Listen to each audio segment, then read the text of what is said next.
সময় নষ্ট নয়, শুধু প্রয়োজনীয় অংশ। Hello SSC 26 batch. পরীক্ষায় যত ঘনিয়ে আসছে, প্রস্তুতিও তত স্মার্ট হওয়া জরুরি। তোমাদের ইংরেজি দ্বিতীয় পত্র পরীক্ষায় ভালো করতে হলে সঠিক সাজেশন সবচেয়ে বেশি গুরুত্বপূর্ণ। তাই এই ভিডিওতে থাকছে সিলেবাস অনুযায়ী সাজানো নির্ভরযোগ্য সাজেশন। ভিডিওটি শেষ পর্যন্ত মনোযোগ দিয়ে দেখো। আজকের এই ভিডিও থেকে আমি তোমাদেরকে বলতে পারি তোমরা 100% কমন পেয়ে যাবা। প্রথমেই আমি তোমাদের মার্ক ডিস্ট্রিবিউশন অর্থাৎ তোমাদের ইংরেজি দ্বিতীয় পত্রের মান বন্টন নিয়ে আলোচনা করি। তোমাদের ইংরেজি দ্বিতীয় পত্রের প্রথমে তোমাদের পার্ট এ এবং পার্ট বি, এই দুই অংশে পরীক্ষা হবে। তোমাদের পার্ট এ তে রয়েছে গ্রামার এবং পার্ট বি তে রয়েছে রিটেন। প্রথমে আমি দেখি তোমাদের 1 নম্বরে রয়েছে গ্যাপ ফিলিং উইথ ক্লোজ, এটি তোমাদের 10 মার্কের। এরপরে তোমাদের সাবস্টিটিউশন রয়েছে তোমাদের 5 মার্কের। এরপরে তোমাদের রাইট ফর্ম অর ভার্ব, এটাও তোমাদের 10 মার্কের। এরপরে দেখো তোমাদের 4 নম্বরে রয়েছে চেঞ্জিং সেন্টেন্স। চেঞ্জিং সেন্টেন্স তোমাদের affirmative, negative, assertive, interrogative, exclamatory, simple, complex, compound, এই সবগুলো মিলিয়ে তোমাদের 10টা প্রশ্ন থাকবে 10 মার্কের। এরপরে চলো তোমাদের টাগ কোয়েকশন। তোমাদের টাগ কোয়েকশন আরো 5 নম্বরের। এরপরে তোমাদের সাফিক্স প্রিফিক্স তোমাদের 5 মার্কের। তোমাদের প্রিপজিশন 5 মার্কের। তোমাদের কানেক্টরস আরো 5 মার্কের। এরপরে তোমাদের পাঞ্চুয়েশন, এটাও তোমাদের 5 মার্কের। এখন তোমাদের দেখো 10 নম্বরে রয়েছে রাইটিং প্যারাগ্রাফ। রাইটিং প্যারাগ্রাফ এর ক্ষেত্রে দেখো তোমাদের 10 মার্কের প্যারাগ্রাফ থাকবে। এরপরে তোমাদের ইমেইল, লেটার, অ্যাপ্লিকেশন থাকবে আরো 10 মার্কের। অর্থাৎ এই তিনটি থেকে যে কোনো একটি আসবে, তোমরা একটির অ্যান্সার করবা, 10 মার্ক পেয়ে যাবা। এরপরে তোমাদের শর্ট কম্পোজিশন আসবে, তোমরা এখান থেকে আনসার করে 20 নম্বর পেয়ে যাবা। এই টোটাল 100 নম্বরের তোমাদের পরীক্ষা হবে ইংরেজি দ্বিতীয় পত্রের। তাহলে চলো প্রথমেই আমি তোমাদের এই রাইটিং অংশ নিয়ে আলোচনা করি। তো রাইটিং অংশ নিয়ে আলোচনা করার জন্য আমরা তোমাদের প্রথমেই 10 নম্বরে চলে যাই। তোমাদের 10 নম্বরে রয়েছে রাইটিং প্যারাগ্রাফ। এই রাইটিং প্যারাগ্রাফের জন্য আমি কতগুলো প্যারাগ্রাফ তোমাদের জন্য রেখেছি দেখো। Tree plantation, deforestation, drug addiction, a book fair, a school magazine, the importance of early rising, traffic jam, water pollution. এরপরে দেখো তোমাদের a winter morning, a rainy day, a tea stall, your school library, traffic jam, a farmer life, our national flag, a moonlit night. এই কতগুলো paragraph রয়েছে। এই প্যারাগ্রাফগুলোর মধ্যে থেকে আমি বলতে পারি তোমরা 100% কমন পেয়ে যাবা। এই প্যারাগ্রাফগুলোর বাইরে তোমাদের একটু কোয়েকশনও আসবে না। তোমরা এই সবগুলো প্যারাগ্রাফ গাইড বই থেকে ভালোভাবে পড়ে নিবা, বা যারা তোমরা এই প্যারাগ্রাফগুলো একেবারে সহজ ফরম্যাটে শিখতে চাও, তোমরা আমার চ্যানেলে শর্টস ভিডিও দেখতে পারো। শর্টস ভিডিওর মধ্যে আমি ছোট ছোট করে তোমাদের ইজি শব্দ দিয়ে প্যারাগ্রাফ বানিয়ে দিয়ে দিয়েছি, তোমরা এগুলো থেকে শিখতে পারো। এবং একটি কথা না বললেই নয়, তোমরা অনেকেই প্যারাগ্রাফের জন্য ফরম্যাট শিখবা, তো তোমাদের জন্য বলবো তোমরা সরাসরি ফরম্যাট না শিখে তোমরা প্রথমে এই প্যারাগ্রাফ গুলো ভালোভাবে পড়ে নিবা। এরপরে তোমরা একটা ফরম্যাট তোমরা মাথায় রাখবা।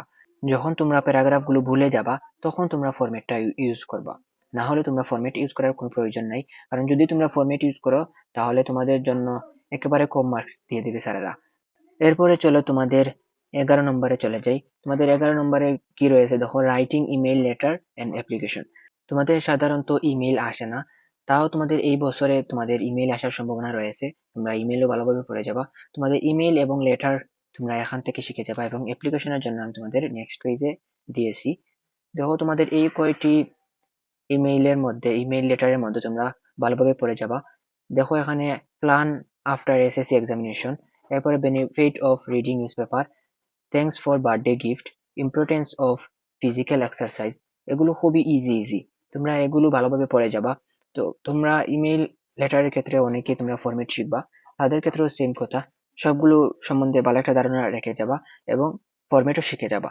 তোমরা ফরম্যাট দিয়ে উপর নিচ লেখবা, এবং মধ্যখানে তোমরা এখান থেকে মুখস্থ লিখতে হবে। কারণ স্যারেরা উপর নিচ পড়ে না, শুধু মধ্যভাগ পড়ে দেখে তুমি মুখস্থ লেখেছো না ফরম্যাট লিখেছো। তো তোমাদেরকে বলবো তোমরা অন্তত 4 লাইন হলেও তোমরা মুখস্থ লিখবা, অর্থাৎ তোমরা এই টপিক ওয়াইজ লিখবা এবং উপর নিচ তোমরা ফরম্যাট লিখতে পারো। এরপরে চলো তোমাদের অ্যাপ্লিকেশন। তোমাদের অ্যাপ্লিকেশনের ক্ষেত্রে দেখো এখানে আমি মাত্র কয়টি অ্যাপ্লিকেশন রেখেছি। এই অ্যাপ্লিকেশনের মধ্যে থেকে তোমরা একেবারে 100% কমন পেয়ে যাবা। দেখো এখানে setting up a canteen, setting up a computer club এবং setting up English language club. এই তিনটি ক্ষেত্রে তোমরা ফরম্যাট লিখতে পারো, অর্থাৎ এই তিনটির ক্ষেত্রে তোমরা যে কোনো একটি যদি ফরম্যাট শিখে যাও, তাহলে তিনটি লিখতে পারবা। তো আমি বলবো তোমরা এখান থেকে এই তিনটির জন্য একটা ফরম্যাট শিখে যাবা। এবং ক্যান্টিন সম্বন্ধে 4 লাইন, কম্পিউটার ক্লাব সম্বন্ধে 4 লাইন এবং তোমাদের ডিবেটিং ক্লাব এবং তোমাদের ইংলিশ ল্যাঙ্গুয়েজ ক্লাব, এই ক্লাব সম্বন্ধে 4 লাইন শিখে যাবা এবং বাকিটা তোমরা ফরম্যাট শিখে যাবা। তাহলেই তোমাদের জন্য ভালো হবে।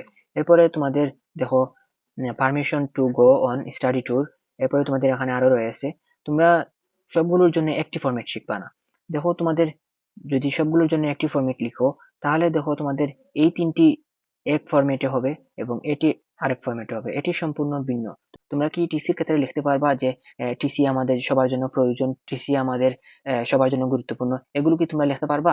না, তোমরা এগুলোর জন্য লিখতে পারবা না। তাই বলবো তোমরা যদি ফরম্যাট শিখো, তাহলে তোমরা এই 3টার জন্য ফরম্যাট শিখবা এবং এগুলো তোমরা মুখস্থ টাইপ লিখবা। কারণ সবগুলোর জন্য একটি ফরম্যাট শিখলে তোমাদের জন্য ভালো হবে না। এবং তোমাদেরকে আমি বলি, তোমরা এই এই কয়টির মধ্যে থেকে তোমরা 100% কমন পেয়ে যাবা। তোমরা এগুলো ভালোভাবে পড়ে যাবা। এরপরে চলো তোমাদের রাইটিং শর্ট কম্পোজিশন, এটি তোমাদের 12 নম্বরে থাকবে। দেখো এখানে তোমাদের শর্ট কম্পোজিশনের জন্য আমি কতগুলো রেখেছি, এগুলোর মধ্য থেকে তোমরা 100% কমন পেয়ে যাবা। তো আমি বলবো তোমরা এগুলো ভালোভাবে পড়ে যাবা। সবগুলো পড়ে আমি তোমাদের সময় নষ্ট করছি না। এখন চলো তোমাদের গ্রামার অংশে চলে যাই। তোমাদের গ্রামার অংশে দেখো প্রথমেই তোমাদের গ্যাপ ফিলিং উইথ ক্লোজ। এই গ্যাপ ফিলিং উইথ ক্লোজ এর ক্ষেত্রে আমি বলবো তোমরা প্রথমেই রুলস পড়বা। তোমাদের যতগুলো রুলস রয়েছে সবগুলো রুলস একবার পড়বা এবং এখান থেকে তোমরা রিভিশন দিবা। অর্থাৎ এখান থেকে যদি সবগুলো বোর্ড একবার করে যাও, তাহলে তোমরা এই গ্যাপ ফিলিং সম্বন্ধে ভালো একটা ধারণা পেয়ে যাবা। এবং তোমরা যারা ভোকাবুলারি ভালো পারো বা শব্দের অর্থ ভালোভাবে বুঝো, তোমাদের জন্য এই গ্যাপ ফিলিং খুবই ইজি। তো তোমরা বাংলা অর্থ বুঝে বুঝে এই গ্যাপ ফিলিং করার চেষ্টা করবা এবং বেশি বেশি করে প্র্যাকটিস করবা। তাহলেই তোমরা এই গ্যাপ ফিলিং গুলো তোমরা পেরে যাবা। এরপরে চলো তোমাদের সাবস্টিটিউশন টেবিল। এই সাবস্টিটিউশন টেবিলের জন্য অনেকেই চিন্তিত হও, কিন্তু এগুলো ছোটখাটো নিয়ম রয়েছে। এই নিয়মগুলো যদি তোমরা ভালো জানো এবং এই বোর্ডগুলো যদি প্র্যাকটিস করো, তাহলে তোমাদের আর কোনো চিন্তা করার প্রয়োজনই নেই। সাধারণত এগুলো কমন থাকে, বিগত ইয়ারের প্রশ্নগুলো দিয়ে দেয়। তো আমি 100% কমন বলবো না, তোমরা 80% কমন পেয়ে যাবা। এরপরে তোমাদের 3 নম্বরে রয়েছে right form of verb. Right form of ভার্বের ক্ষেত্রে তোমরা অনেকেই অনেক ধরনের চিন্তা করো যে কি হবে না হবে। রাইট ফর্ম অফ ভার্ব খুবই ইজি। তোমাদের কয়েকটা রুলস রয়েছে, সেগুলো রুলস গুলো পড়বা এবং বাংলা অর্থ যদি ভালো পারো, তোমরা রাইট ফর্ম অফ ভার্বের জন্য তোমাদের আর কোনো চিন্তার প্রয়োজনই নেই। তোমরা এই বোর্ডগুলো সলভ করবা বাংলা বুঝে বুঝে, তাহলে তোমরা রাইট ফর্ম অফ ভার্ব ভালোভাবে তোমরা শিখে যাবা। এরপরে দেখো তোমাদের চেঞ্জিং সেন্টেন্স। তোমাদের চেঞ্জিং সেন্টেন্সের ক্ষেত্রে বলবো আমি, তোমরা ভালোভাবে রুলস পড়ে যাও। তোমাদের রুলস পড়ার কোনো বিকল্পই নাই। চেঞ্জিং সেন্টেন্সের ক্ষেত্রে যতগুলো রুলস রয়েছে সবগুলো রুলস ভালোভাবে পড়বা এবং তোমরা এই বোর্ডগুলো থেকে প্র্যাকটিস করবা। এই রুলস ভালোভাবে যদি প্র্যাকটিস করো, তাহলে তোমাদের জন্য চেঞ্জিং সেন্টেন্স একেবারে ইজি হয়ে যাবে। এরপরে চলো তোমাদের টাগ কোয়েকশনের ক্ষেত্রে। টাগ কোয়েকশনের ক্ষেত্রে আমি বলবো তোমাদের রুলস রয়েছে। এই কয়েকটি রুলস, প্রায় 10 থেকে 12টি রুলস। এই 10 থেকে 12টি রুলস যদি তোমরা ভালোভাবে পড়ে যাও, তাহলে তোমরা টাগ কোয়েকশন পেয়ে যাবে এবং এখান থেকে দেওয়া বোর্ডগুলো যদি তোমরা অন্তত একবার হলেও যদি তোমরা পড়ে যাও, তাহলে তোমাদের এই টাগ কোয়েকশনের সম্বন্ধে তোমরা ভালো একটা ধারণা পেয়ে যাবে এবং টাগ কোয়েকশন তোমাদের জন্য ইজি হয়ে যাবে। এরপরে দেখো তোমাদের 6 নম্বরে রয়েছে সাফিক্স এবং প্রিফিক্স। এই সাফিক্স এবং প্রিফিক্স এগুলো হচ্ছে মুখস্থ টাইপ। তোমরা সাফিক্স প্রিফিক্স এর জন্য তোমরা মুখস্থ করবা শব্দের আগে কি বসে, শব্দের পরে কি বসে। তোমরা কয়েকটি যদি শব্দ ভালোভাবে মুখস্থ করে যাও, তোমরা পেরে যাবা এবং এই বোর্ডগুলো প্র্যাকটিস করবা। বোর্ডগুলোতে দেওয়া কোন কোন সাফিক্স প্রিফিক্স রয়েছে, কোনগুলো আসছে, তোমরা এখান থেকে যদি এই বোর্ডগুলো পড়ে যাও, তাহলে সাফিক্স প্রিফিক্স সম্বন্ধে তোমরা ভালো একটা ধারণা পেয়ে যাবা। তোমাদের সাফিক্স প্রিফিক্স আর কখনো ভুল হবে না। এরপরে দেখো তোমাদের প্রিপোজিশন। এই প্রিপোজিশনও তোমাদের মুখস্থ টাইপ। তোমরা শব্দের আগে কোন প্রিপোজিশন বসে, পরে কোন প্রিপোজিশন বসে, এগুলো তোমরা পড়ে যাবা এবং সাধারণ কিছু তোমাদের রুলস রয়েছে। সেই রুলস গুলো যদি তোমরা ভালোভাবে পড়ো, তাহলে তোমরা প্রিপোজিশন ভালোভাবে পেরে যাবা এবং অবশ্যই তোমরা এই বোর্ডগুলো তোমরা রিভিশন দিয়ে যাবা। এই বোর্ডগুলো থেকে আমি বলবো তোমাদের কমনও আসতে পারে। তোমরা এই বোর্ডগুলো পড়ে যাবা এবং সাধারণ রুলস এবং তোমাদের যে ফ্রেজেস রয়েছে, শব্দের ফ্রেজ যেগুলো রয়েছে, সেগুলো তোমরা কয়েকটা মুখস্থ করে যাবা। তাহলে তোমাদের প্রিপোজিশন সম্বন্ধে আর কোনো ডাউট থাকবে না। এরপরে দেখো তোমাদের 8 নম্বরে রয়েছে কানেক্টরস। কানেক্টরস এর ক্ষেত্রে তোমরা কয়েকটি রুলস রয়েছে, সেই রুলস গুলো তোমরা পড়ে যাবা এবং এই বোর্ড গুলো সলভ করে যাবা। কানেক্টরের ক্ষেত্রে আর কিছুই লাগবে না। তোমরা কানেক্টরের বাংলা অর্থ জানবা, রুলস পড়বা এবং এই বোর্ড গুলো সলভ করবা। তাহলে তোমরা কানেক্টরস পেরে যাবা। এরপরে চলো তোমাদের পাঞ্চুয়েশন। পাঞ্চুয়েশনের ক্ষেত্রে তোমাদের প্র্যাকটিসের কোনো বিকল্প নাই। এখানে কোনো মুখস্থ নাই, কোনো রুলস নাই, কিছুই নাই। রুলস রয়েছে কয়েকটি, সাধারণ রুলস পড়তে পারো। তো আমি বলবো তোমরা প্র্যাকটিস করবা। তোমরা এই বোর্ডগুলো যদি প্র্যাকটিস করে যাও তাহলে তোমাদের আর কিছুই লাগবে না। কারণ পাঞ্চুয়েশন তোমরা ছোট থেকে শিখে আসছো, কোথায় কমা বসবে, কোথায় ফুল স্টপ বসবে, এগুলো তোমরা সবাই পারো। কোথায় বড় হাতের অক্ষর বসবে, কোথায় ছোট হাতের অক্ষর বসবে, তোমরা ভালোভাবে পারো।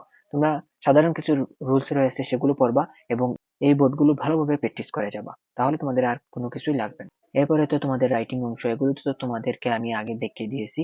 এগুলো তোমরা ভালোভাবে পেরে যাবা।